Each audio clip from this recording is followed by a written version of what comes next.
Welcome to this Concept Explainer brought to you by CBSE ScoreLab of ProfSam.com. That is ProfSam.com. Today, we're going to do a deep dive into refraction. It's, well, a really core concept from Unit 9, ray optics. Our goal is to make it so simple that any student can master it for their exams. So let's start with something you see almost every day.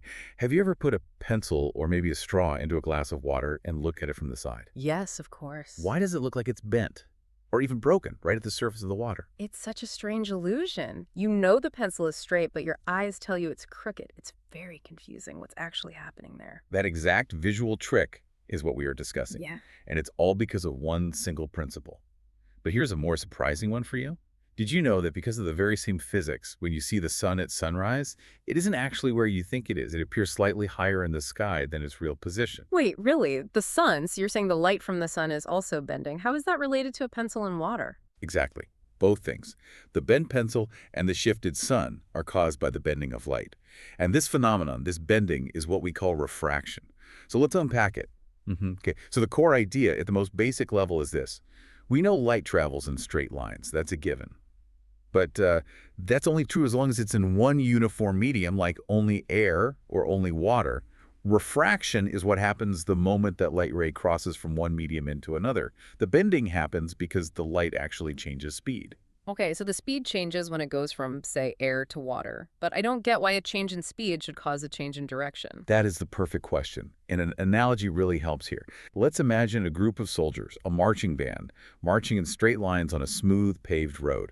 This is our rarer medium. Light is fast here. Okay, marching fast on a road. Now imagine they approach at an angle, a big patch of thick, wet sand. This is our denser medium where things move slower. Right, sand will slow them down. Exactly. Yeah. Now, if the entire line of soldiers hits the sand at the exact same time, perfectly head-on, then they all just slow down together, right? No change in direction. They just continue straight, but slower. Precisely.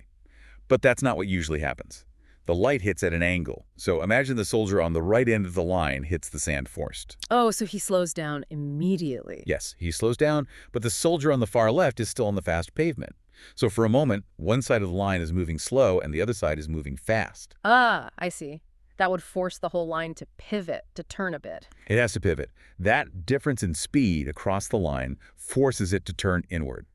And that turn, that kink in the path, is exactly what refraction is. The speed change is the cause, and the angle is the condition. That makes so much more sense. It's the uneven slowing down that forces the bend. And this is so crucial. Understanding this allows us to predict and control light. That's how we design lenses for eyeglasses, for cameras, for microscopes. It's all about controlling this bend. So let's build a quick mental picture. Imagine a red laser beam. It's traveling through the air, and it hits the surface of a pond at, say, a 45-degree angle to the normal. The normal is just that imaginary line perpendicular to the surface. Okay, laser hitting the water. The moment it enters the water, it slows down. And because it slows down, it kinks, it bends inward toward that normal line. The new angle inside the water might be something smaller, like 30 degrees.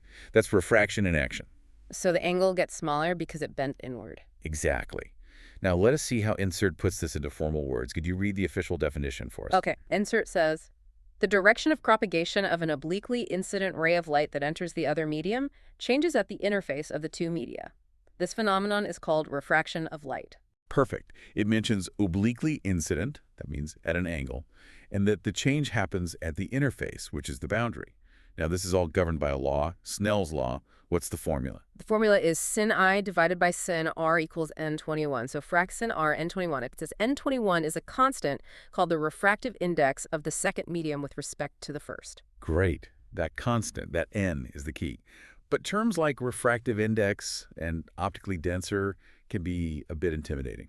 Yes, refractive index sounds very technical. Could you break that down in a simple way? Absolutely. Let's do it in steps. Step 1. What is refractive index? Think of N as a number that tells you how much a medium slows down light. It's just a ratio. The speed of light in a vacuum, c, divided by the speed of light in the medium, v. So N equals C over V. Yes. So if glass has an N of 1.5, it just means light travels 1.5 times slower in glass than in a vacuum. It's a measure of the, you could say, the optical resistance of the material. And why does it slow down? Well, it's because light is an electromagnetic wave. When it enters a material, Its electric field interacts with the electrons of the atoms. The electrons absorb and then re-emit the light, and this little process takes a tiny amount of time. This delay is what we perceive as a slower speed. Oh, I see. A continuous absorption and re-emission. Exactly. Now, step 2. Based on this n value, we classify media. A medium with a higher n is called optically denser. Light is slower there. A medium with a lower n is optically rarer. Light is faster there. Okay, higher N, denser, slower light. Lower N, rare, faster light. Got it. Now for step 3, the most important rule. If light goes from a rarer to a denser medium like from air to glass, it slows down, and the ray bends toward the normal, so R becomes less than I. And if it goes the other way, from denser to rarer, like glass back into air, it would speed up. So it bends away from the normal. Perfect. That's the whole game right there. It bends away. Yeah. Now, there's one small but very important note from insert here. We must not confuse optical density with mass density. You mean how heavy something is? Yes, exactly. They're not the same thing. Mass density is just mass per unit volume. Optical density is all about how the material interacts with light. Is there an example for that? The classic one is turpentine and water. Turpentine has a lower mass density, so it floats on water. But its optical density, its refractive index, is actually higher than water's. So it's lighter, but it slows down light more than water does. Yes. So if a light ray goes from water into turpentine, it's going into an optically denser medium. So it will bend toward the normal, even though it's going to the physically lighter liquid. It proves N is all about light speed, not mass. That's a really good point to remember. Hope everything is clear so far. This concept explainer is from ProfSam.com. That is ProfSam.com. All right, let's do a very quick example just to lock this in. Imagine a light ray going from air, where N is about 1, into glass, where N is 1.5. And let's say the angle of incidence, I, is 30 degrees. Okay, so since it's going into glass, which is denser, I can predict it must bend toward the normal. The final angle should be less than 30. That's the thinking. That's perfect. And if you actually calculate it using Snell's law, you find that the angle of refraction, R, comes out to be about 19.5 degrees. So much smaller. The calculation confirms the rule. It always will. And by the way, this whole bending phenomenon sets up the next topic we will study, which is super interesting. It's called total internal reflection. TIR. Yes, that's what happens when light tries to go from a dense to a rare medium at a very large angle. It can actually get trapped and reflect back inside. That's the principle behind how fiber optic cables work. But that's for another day. Okay, let's talk about the silent killers. These are the common misconceptions that can, cost you marks in an exam. Common mistakes. Yes. The first one is that many students think light always bends toward the normal. They see the air-to-glass example so many times that they just fixate on the bend-in rule. I can see how that would happen, so what's the mistake there? The mistake is forgetting what happens when light exits the glass. When it goes from glass back to air, it's going from denser to rarer. It speeds up. So it must bend away from the normal. If you forget this reversal, your ray diagram and your calculation will be completely wrong. Right. So you have to check the direction at every single boundary. Is it speeding up or slowing down? Always. That's the key. Okay, silent killer number 2. Some students think refraction only happens in, thick, obvious materials. A big block of glass, a deep pool of water. They think air is too thin to cause any real bending. Yeah, I've wondered about that. Can't we just ignore the effect of air most of the time? Absolutely not. And that's a dangerous assumption. Refraction happens at any boundary where the refractive index changes, no matter how small that change is. And the air around us is not uniform at all. What do you mean? Well, hot air is less dense than cold air. It has a slightly lower refractive index. This tiny difference is enough to bend light. Think of a mirage on a hot road. The shimmering, watery look on the asphalt. Yes, that's not water. That's refraction. The air just above the hot road is hotter and less dense than the cooler air above it. Light from the sky travels down through these layers, and it bends continuously away from the normal. Your brain traces the light back and thinks it's coming from the ground, creating an illusion of a reflection. Wow. So a mirage is literally just bent light caused by layers of hot and cold air. Exactly. So the memory hook is, if the refractive index changes, light bends. Always. No exceptions. Now, to make sure you never forget this, let's use some memory anchors. First, a simple phrase you can repeat.